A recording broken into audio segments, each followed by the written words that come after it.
오늘 은혜 받을 하나님의 말씀은 고린도후서 4장 1절부터 15절의 말씀을 교독하겠습니다. 그러므로 우리가 이 직분을 받아 긍휼하심을 입은 대로 낙심하지 아니하고 이에 숨은 부끄러움의 일을 버리고 속임으로 행하지 아니하며 하나님의 말씀을 혼잡하게 하지 아니하고 오직 진리를 나타내므로 하나님 앞에서 각 사람의 양심에 대하여 스스로 추천하노라. 만일 우리의 복음이 가리었으면 망하는 자들에게 가리어진 것이라. 그 중에 이 세상의 신이 믿지 아니하는 자들의 마음을 혼미하게 하여 그리스도의 영광의 복음의 광채가 비치지 못하게 함이니 그리스도는 하나님의 형상이니라. 우리는 우리를 전파하는 것이 아니라 오직 그리스도 예수의 주 되신 것과 또 예수를 위하여 우리가 너희의 종된 것을 전파합니다. 어두운 데에 빛이 빛이라 말씀하셨던 그 하나님께서 예수 그리스도의 얼굴에 있는 하나님의 영광을 아는 빛을 우리 마음에 비추셨느니라. 우리가 이 보배를 질그릇에 가졌으니 이는 심히 큰 능력은 하나님께 있고 우리에게 있지 아니함을 알게 하려 함이라. 우리가 사방으로 우겨쌈을 당하여도 쌓이지 아니하며 답답한 일을 당하여도 낙심하지 아니하며 박해를 받아도 버림받지 아니하며 거꾸로뜨림을 당하여도 망하지 아니하고 우리가 항상 예수의 죽음을 몸에 짊어짐은 예수의 생명이 또한 우리 몸에 나타나게 하려 함이라. 우리 살아있는 자가 항상 예수를 위하여 죽음에 넘겨짐은 예수의 생명이 또한 우리 죽을 육체에 나타나게 하려 함이라. 그런즉 사망은 우리 안에서 역사하고 생명은 너희 안에서 역사하느니라. 기록된 바 내가 믿었으므로 말하였다는 것 같이 우리가 같은 믿음의 마음을 가졌으니 우리도 믿었으므로 또한 말하노라. 주 예수를 다시 살리신 이가 예수와 함께 우리도 다시 살리사 너희와 함께 그 앞에 서게 하실 줄을 아노라. 15절 이는 모든 것이 너희를 위함이니 많은 사람의 감사로 말미암아 은혜가 더하여 넘쳐서 하나님께 영광을 돌리게 하려 함이라. 아멘. 성경을 한마디로 압축하면 하나님께서 나를 사랑하신다는 말씀입니다. 이것을 다르게 표현하면 하나님께서 나를 귀하게 보신다는 뜻입니다. 세상은 다른 사람이 나를 바라보는 것으로 나를 평가합니다. 그러나 성경은 하나님께서 나를 바라보시는 눈으로 나를 정의합니다. 그래서 성경에는 이런 말이 쓰여 있습니다. 하나님의 백성이다. 하나님의 자녀다. 천국의 시민이다. 예수의 핏값을 주고 산 존재다. 오늘 본문 말씀에는 보배를 담은 질그릇이다. 각각 표현은 다르지만 공통점은 하나님께서 나를 사랑하시고 나를 귀하게 보신다는 뜻입니다. 그리고 이렇게 우리를 부르시는 것은 가정과 일터와 이웃에서 우리가 살아갈 때 세상이 나를 바라보는 눈으로, 내가 나를 바라보는 눈으로 나를 바라보고 살아가지 말고 하나님께서 나를 바라보는 눈으로 나를 바라보라고, 나를 바라보고 살아가라고 하시는 말씀입니다. 그런데 이렇게 반복해서 여러 번 기가 따갑게 기록하시는 것은 우리가 이렇게 말씀을 듣지만 또 삶으로 돌아가면 이 사실을 잊어버리고 세상이 나를 바라보는 눈으로 우리가 살아가기 때문에 그렇습니다. 나는 어떤 시선으로, 어떤 마음으로 나를 바라보고 살아가고 있습니까? 우리가 살아가면서 겪는 아픔은 물질에 대한 아픔도 있고 환경에 대한 어려움도 있지만 세상이 나를 바라보는 눈으로 나를 바라보고 살아가는 데 있습니다. 그래서 우리의 삶 가운데 비교가 끊이지 않습니다. 판단이 끊이지 않습니다. 친구들과 비교하고 이웃과 비교하고 심지어는 교회 안에서도 비교합니다. 모두가 세상의 가치관으로 자신을 평가하고 이웃을 평가하는 겁니다. 그래서 어떤 사람은 교만하고 어떤 사람은 낙심하고 도망하고 숨습니다. 왜 그럴까요? 내가 누구인지 정확하게 알지 못하기 때문에 그렇습니다. 신앙생활이란 무엇일까요?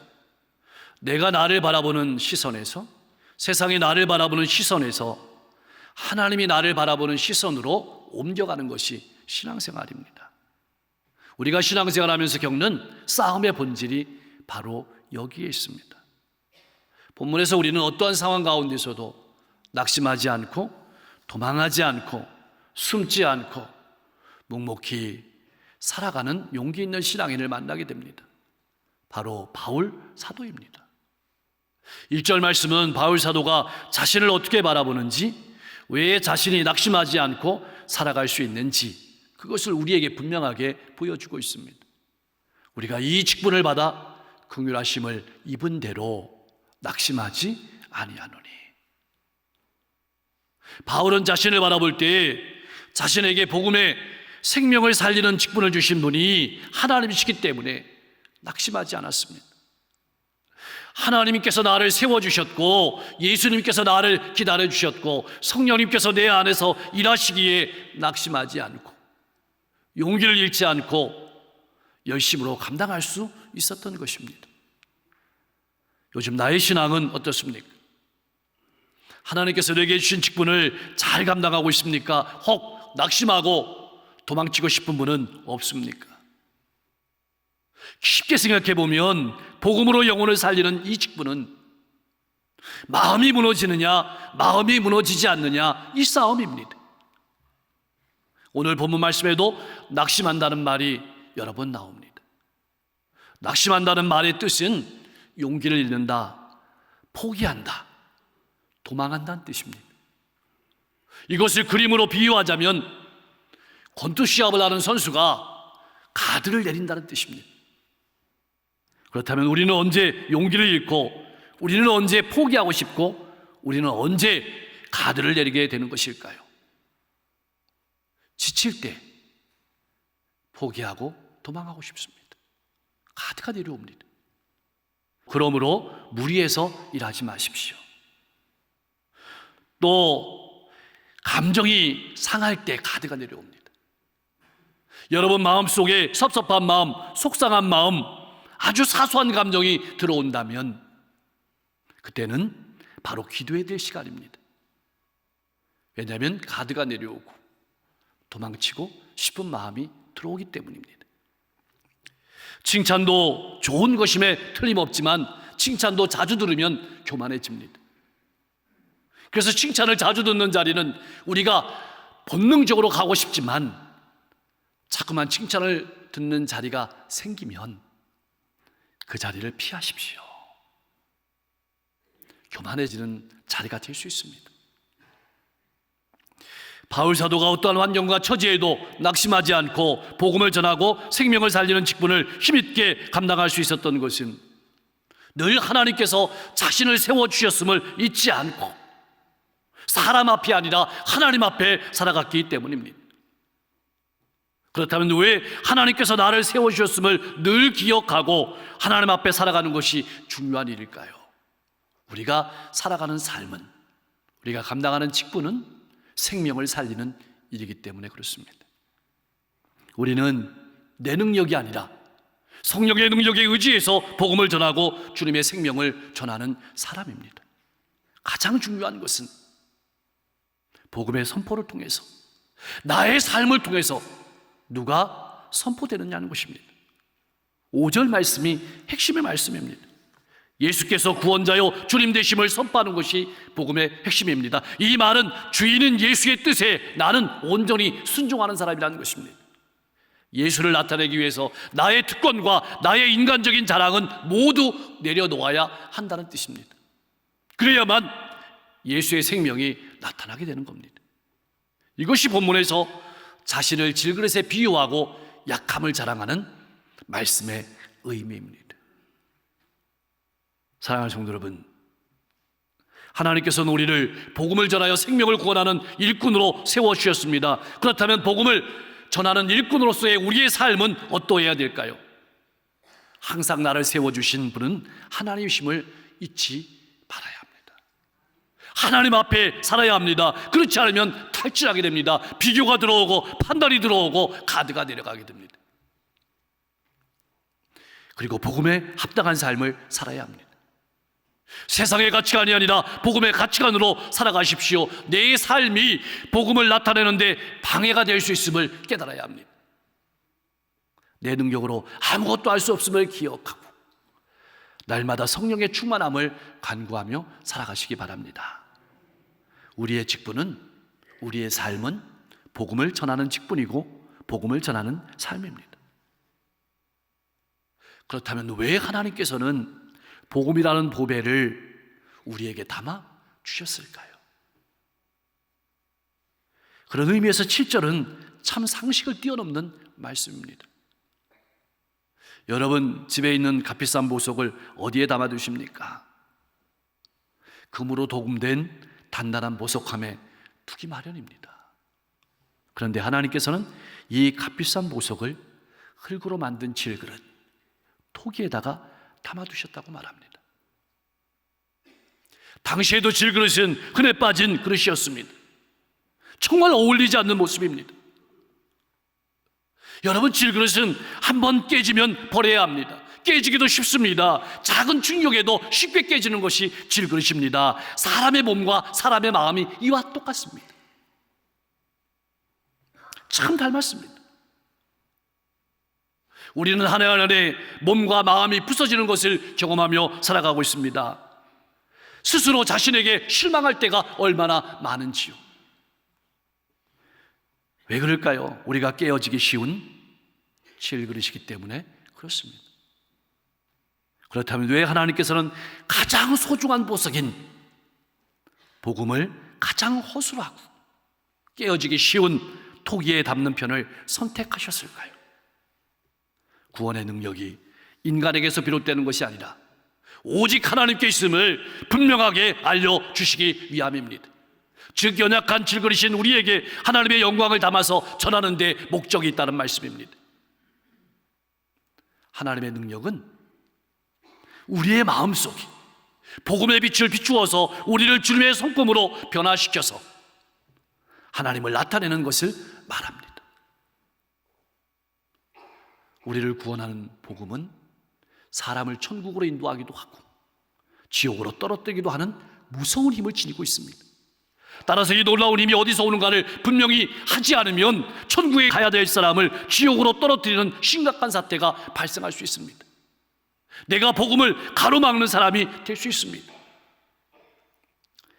만약 구원의 능력이 사람에게 있다고 오해하기 위해서 사람에게 의지하면, 사람을 바라보면 사람에게는 구원의 능력이 없기 때문에 구원받지 못하는 결과가 나타납니다. 따라서 복음은 분명하게 드러나야 하고 나는 분명하게 묻혀야 합니다. 그렇다면 이처럼 인간의 몸은 허약하고 약하게 이를 데 없는 질그릇에 불과하기 때문에 아무런 의미가 없고 약하게만 한 것일까요? 그렇지 않습니다. 보잘것없는 질그릇 같은 우리를 소중하게 여기셔서 구원의 복음이라는 보물을 담아두셨기 때문에 귀한 것입니다. 소중한 것입니다. 사랑하는 성도 여러분, 우리는 살아가면서 자신의 연약함 앞에, 자신의 무력함 앞에 실망할 때가 얼마나 많습니까? 낙심할 때가 얼마나 많습니까? 그것은 우리의 육체가 약하기 때문일 수도 있고 우리의 외모 때문일 수도 있습니다. 능력이 부족함 때문일 수도 있습니다. 우리의 마음이 약하기 때문일 수도 있습니다. 그러나 중요한 것은 우리가 보배를 담은 질그릇임을 늘 기억하며 살아가시길 바랍니다. 하나님의 은혜와 사랑이 언제나 함께함을 기억하고 당당하게 살아갈 수 있기를 소망합니다. 바울 사도는 그래서 고린도후서 12장 9절 10절에서 이렇게 고백했습니다. 우리 같이 한번 고백해 보겠습니다. 나에게 이르시기를 내 은혜가 내게 족하도다. 이는 내 능력이 약한 데서 온전하여 짐이라 하신지라. 그러므로 도리어 크게 기뻐함으로 나의 여러 연약한 것들에 대하여 자랑하리니 이는 그리스도의 능력이 내게 머물게 하려 함이라. 그러므로 내가 그리스도를 위하여 약한 것들과 능욕과 궁핍과 박해와 곤고를 기뻐하노니 이는 내가 약한 그때의 강함이라. 아멘. 그러므로 사랑하는 성도 여러분, 나의 연약함과 나의 부족함에만 마음을 빼앗기지 마시고 내 안에 있는 보배를 바라보십시오. 내 안에는 복음이라는 보물이 있습니다. 성령께서 내조하고 계십니다. 그럴 때 우리의 삶 가운데 어떤 일이 일어나게 되는 것일까요? 사박으로 우겨쌈을 당하여도 벗어날 수 있습니다. 답답한 일을 당하여도 헤쳐나갈 수 있는 지혜를 하나님이 주십니다. 어떤 방해와 박해를 받아도 하나님께서 기적적인 방법으로 세우시고 또 일으켜 세우십니다. 이것이 비록 질그릇같이 약하지만 복음을 보배로 간직하고 살아가는 성도의 삶입니다. 사랑하는 성도 여러분, 우리는 어떤 사람일까요? 성도는 어떤 사람이 되어야 할까요? 상대방이 때리면 맞서서 같이 때릴 수 있는 자들이 아니라 때리면 맞아야 하고, 나를 미워해도 용서하고 사랑해야 하고, 오른밤을 치는 자에게 왼밤도 돌려대야 하고, 오리를 가고자 하는 자에게 자원하는 마음으로, 기쁜 마음으로 심리를 같이 가져와야 하는 질그릇 중에서도 가장 약한 질그릇이 성도입니다. 그러나 이 질그릇 속에 복음이 힘이 큰 능력으로 담겨 있고 이 보물에 의해서 보호받기 때문에 깨지지 않고 빛나는 것입니다. 잊지 마십시오. 성도는 칠흑같이 어두운 삶 속으로 들어간다 할지라도 반드시 하나님께서 건져주실 것을 확신하며 살아가는 성도입니다. 그러므로 나를 깨뜨리십시오. 내가 부서져야 복음이라는 보배가 드러납니다. 내 생각이 깨져야 복음이 드러나는 겁니다. 우리가 잘 알고 있는 기드온의 300용사는 미디안이 쳐들어왔을 때 32,000명이 모였습니다. 하나님께서는 두려워 떠는 사람을 집으로 돌아가라 하십니다. 10,000명이 남았습니다. 적군은 13만 5천 명입니다. 13.5대 1입니다. 다시 300명을 남기시는 겁니다. 기드온의 300용사라기보다는 남은 사람 300명입니다. 450대 1입니다. 이제는 네 생각, 내 계획, 인간적인 것으로 안 되는 겁니다. 다시 말하면 사람의 생각이 깨어져야 하나님의 능력이 나타난다는 것입니다. 가나안 땅을 들어간 이스라엘 백성들이 여리고성을 매일 한 바퀴씩 돕니다. 한 바퀴씩 도는 것이 핵심이 아니라 말하지 않는 것이 핵심입니다. 아무 말 하지 마라. 내 생각과 내 지식과 내 지혜가 깨져야 하나님의 능력이 나타나는 겁니다. 마지막 날은 7바퀴 도는 겁니다. 완전히 내가 무너지는 겁니다. 하나님이 살리시면 살고 죽이시면 죽는 것입니다. 그것이 성도의 삶입니다. 사랑하는 성도 여러분, 성도는 늘 하나님의 능력의 손길을 경험하며 살아가는 존재라는 사실을 절대로 잊지 마십시오. 그러므로 우리의 약함이나 한계는 우리에게서 없어져야 될 그 어떤 것이 아니라 오히려 약함을 인정하며 주님의 능한 손길에 우리 자신을 맡기며 살아가는 것이 신앙생활입니다. 성도는 예수님의 죽음을 날마다 몸에 짊어지고 살아가는 사람입니다. 주님의 생명이 나타나려면 먼저 그의 고난에 동참해야 합니다. 십자가 없는 면류관은 없습니다. 예수님의 죽음과 고난은 모든 사람들이 생명을 얻도록 하는 것이었습니다. 마찬가지로 그리스도인들이 복음을 전하며 고난받는 삶은 다른 사람을 살리는 생명의 통로가 되는 것입니다. 우리가 이같이 고난을 받으면서 인내하면서 복음을 전해야 되는 이유는 다른 사람들의 생명을 얻는 일이 결코 헛된 일이 아니기 때문에 그렇습니다. 그래서 안 믿는 가족들이나 이웃들도 우리의 희생과 나를 깨뜨리는 헌신을 통해서 하나님을 섬기는 사람이 될 수도 있음을 기억하고 믿음으로 살아갈 수 있기를 소망합니다.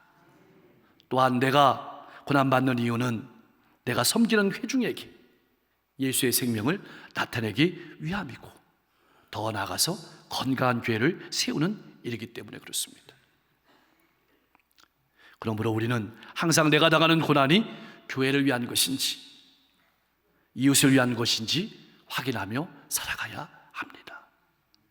성도의 삶은 고난과 아픔이 있지만 결코 이 세상에서 죽는 것으로 멸망하지 않습니다. 성도의 죽음은 결국 영광스러운 몸의 부활을 통해서 주님의 부활에 동참하게 될 것입니다. 사랑하는 성도 여러분, 오늘 말씀을 정리하며 다시 한번 돌아봅니다. 하나님을 믿는 우리에게 가장 큰 은혜는 무엇일까요? 첫째로 내가 보배를 품은 질그리심을 날마다 기억하며 깨닫고 살아가는 것입니다. 나에게 능력이 없음을 깨닫는 것입니다. 우리는 모두 볼품없고 활약하기 이를 데 없고 심지어 죄로 말미암아 찌그러진 망가져 있는 질그릇임을 기억하는 것입니다.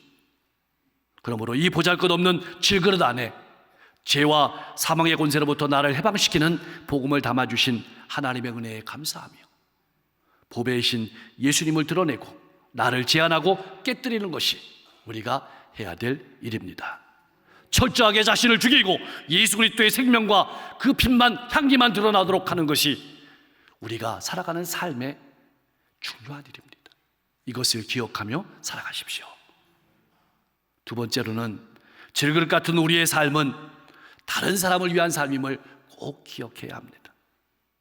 복음을 위해서 기꺼이 다른 사람에게 손해보는 삶, 핍박과 조롱을 감수하는 삶이 우리가 감내해야 될 삶입니다.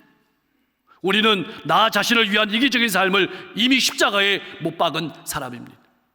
가정과 이웃을 바라보며 이 세상의 무수한 질그릇들이 보배 없이 무가치하게 버려져 있음을 바라보고 그들을 바라볼 때마다 긍휼한 마음을 가지고 세상의 무가치한 질그릇 속에다가 주님이라는 보배를 담는 일이 우리의 관심과 우리의 열정이 되어야 합니다.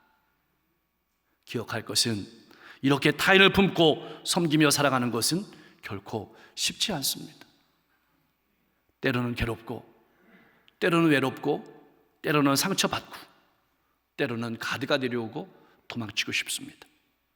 그러나 분명한 사실은 그 괴로움의 자리에, 그 외로움의 자리에, 그 상처받는 자리에 주님이 함께 하시고 역사하시는 겁니다. 그래서 하루를 살아가고, 그래서 하루를 살아가고, 그래서 하루를 살아가고, 그래서 우리의 짐이 가벼운 겁니다.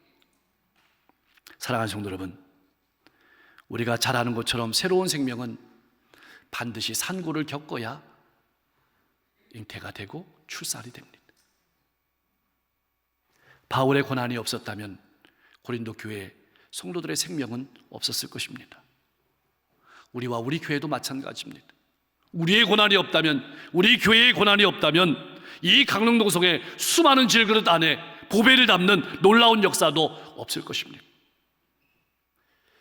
이제는 우리가 이 강릉동성 안에 보배 없이 무가치하게 벌어져 있는 질그릇 속에 보배를 담는 일을 감당해야 될 차례입니다. 여러분들을 통해서 그 놀라운 일들이 이루어지실 것을 기대하면서 힘있게 나아가는 복된 한 주가 될 수 있기를 주님의 이름으로 간절히 축복합니다.